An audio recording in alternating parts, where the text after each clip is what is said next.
Welcome to Sir Pierce's Armory, where we equip you with the tactics you need to be the best adventurer you can be.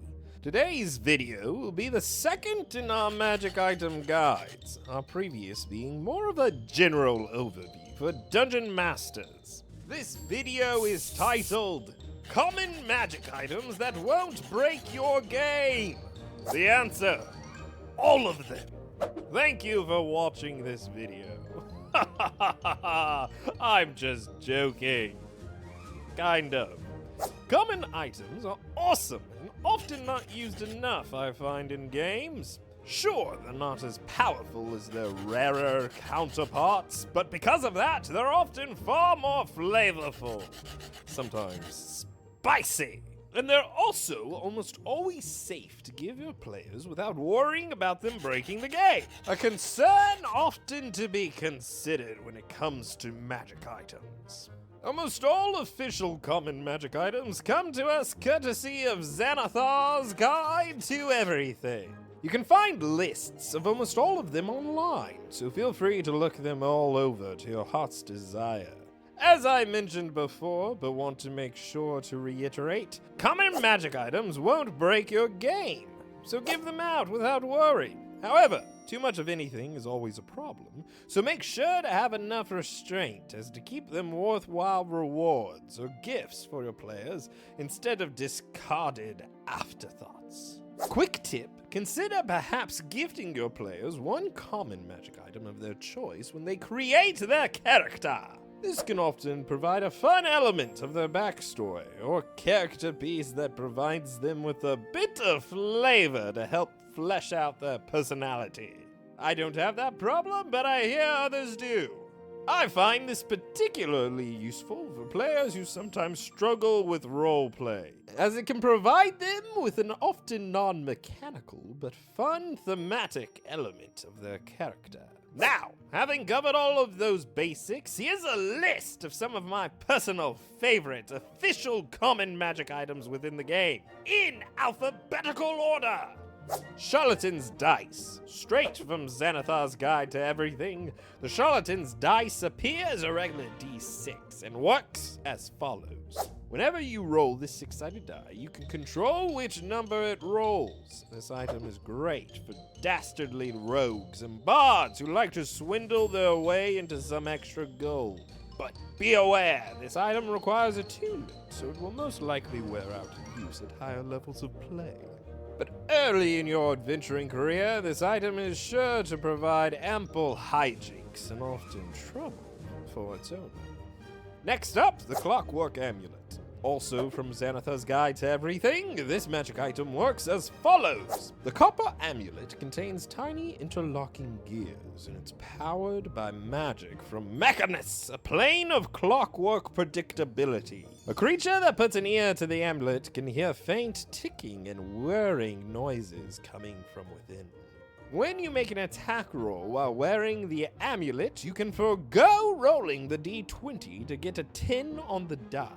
Once used, this property can't be used again until the next dawn.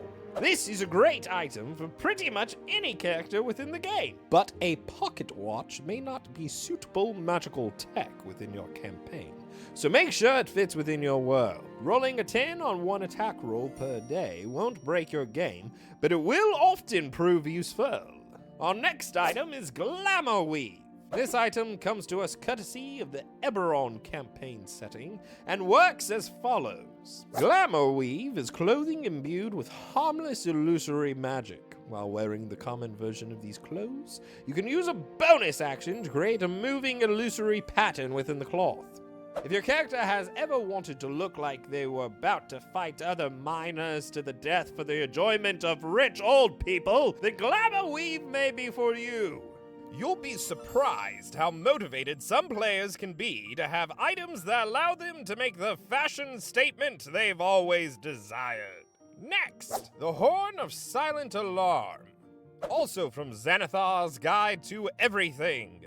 This item works as follows. This horn has 4 charges. When you use an action to blow it, one creature of your choice can hear the horn's blare, providing the creature is within 600 feet of the horn and not deafened. No other creature hears sound coming from the horn. The horn regains 1d4 expended charges daily at dawn. A great item for barbarians, rogues, or fighters who often find themselves getting into trouble away from their companions. The Horn of Silent Alarm is great for flavor and can be very practical in a variety of situations. Next up, Instrument of Illusions. Also from Xanathars, these instruments work as follows. While you are playing this musical instrument, you can create harmless, illusory visual effects within a 5-foot radius sphere, centered on the instrument. If you are Bard, the radius increases to 15 feet. Sample visual effects include luminous musical notes, a spectral dancer, butterflies, and a gently falling snow. The magical effects have neither substance nor sound, and they are obviously illusory. The effects end when you stop playing. This item, of course, is perfect for any bard.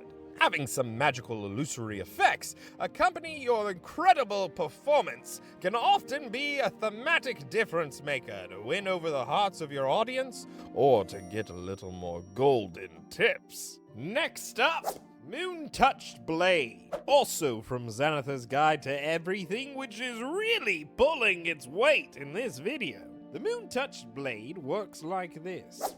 In darkness, the unsheathed blade of this sword sheds moonlight, creating bright light in a 15-foot radius, and dim light for an additional 15 feet.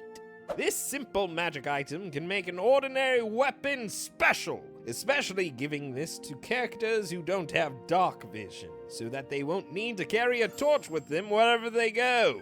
Plus, magical swords are awesome, so, there's that. Pipe of Smoke Monsters. Thank you, Xanathars. This item works as follows. While smoking this pipe, you can use an action to exhale a puff of smoke that takes the form of a single creature, such as a dragon, a flump, or a froghemoth.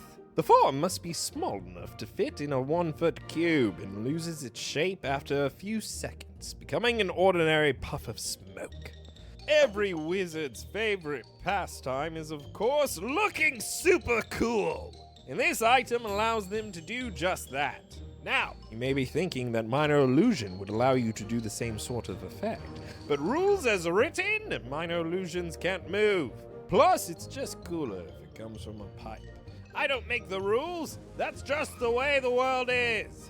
Next up, Shift Weave. Not to be confused with its Glamour Weave counterpart, which is also from the Eberron setting. Shift Weave works as follows. When a suit of Shift Weave is created, up to 5 different outfits can be embedded into the cloth. While wearing the clothing, you can speak its command word as a bonus action to transform your outfit into your choice of one of the other designs contained within it.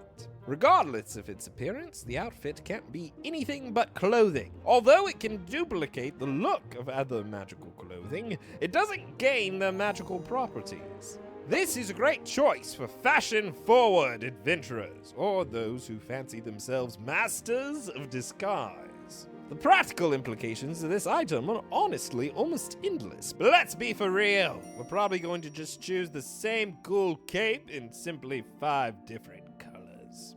Last up, the Veteran's Cane, also from Xanathar's Guide to Everything, which just sounds like gibberish to me at this point after saying it so many times. This is how it works. When you grasp this walking cane and use a bonus action to speak the command word, it transforms into an ordinary longsword and ceases to be magical. This thing is just plain cool and practical. It can serve as a great way for a martial character to sneak a weapon into a restricted area. As written, the weapon is a one-time use transformation, but ask your DM if they'd be cool with it being able to revert back and forth from cane to sword whenever you use your bonus action and speak the command word. And if they say no, tell them pretty please!